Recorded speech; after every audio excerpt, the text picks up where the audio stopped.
Home Values, Real Estate Blog, Understanding Agency Relationships. Realtor and Area Specialist Mike and Jennifer Rigley here, bringing you the latest real estate information. Thank you for joining us. Hey, today let's talk about understanding agency relationships. It's important to understand what legal responsibility your real estate salesperson has to you and to other parties in the transaction. Ask what type of agency relationship your agent has with you. Now, the seller's representation, also known as the listing agent or seller's agent.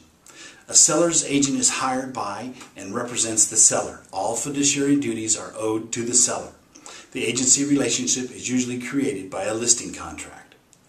Buyer's representation, also known as a buyer's agent or a selling agent. A buyer's agent is hired by prospective buyers to represent them in a real estate transaction. The buyer's representative works in the buyer's best interest through the transaction and owes fiduciary duties to the buyer and the buyer only. The buyer can pay the licensee directly through a negotiated fee, or the buyer's rep may be paid by the seller or through a commission split with the seller's agent. Now, the subagent. A subagent owes the same fiduciary duties to the agent's client as the agent does. Subagency usually arises when a cooperating sales associate from another brokerage, who is not the buyer's agent, shows property to a buyer. In such a case, the subagent works with the buyer as a client but owes fiduciary duties to the listing broker and the seller.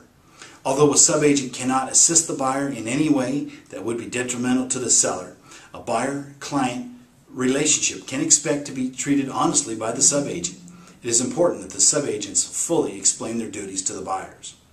Disclose dual agency.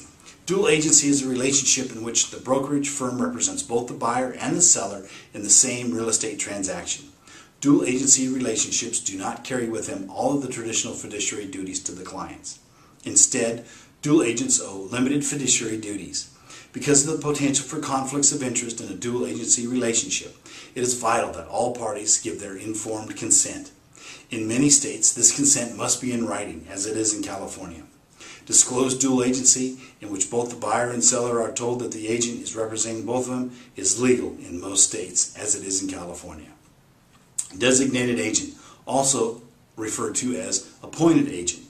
This is a brokerage practice that allows the managing brokerage to designate with licensees in the brokerage who will act as an agent of the seller and which will act as the agent of the buyer.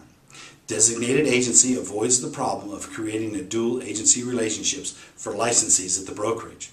The designated agents give their clients full representation with all of the attendant fiduciary duties. The broker still has the responsibility of supervising both groups of licensees, though. Non-agency relationships, called among other things a transaction broker or facilitators. Some states permit a real estate licensee to have a type of non-agency relationship with a client. These relationships vary considerably from state to state, both as to the duties owed to the consumer and the name used to describe them. Very generally, the duties owed to the consumer in a non-agency relationship are less than the complete traditional fiduciary duties of an agency relationship. Hope that helps a little bit. Now, what's your home worth? Call us today at 916-396-7487 for a free, no-obligation private consultation, or log on to www.wrigleyrealtygroup.com to find out. Call us today. You'll be glad you did, and we'll look forward to hearing from you. Thanks.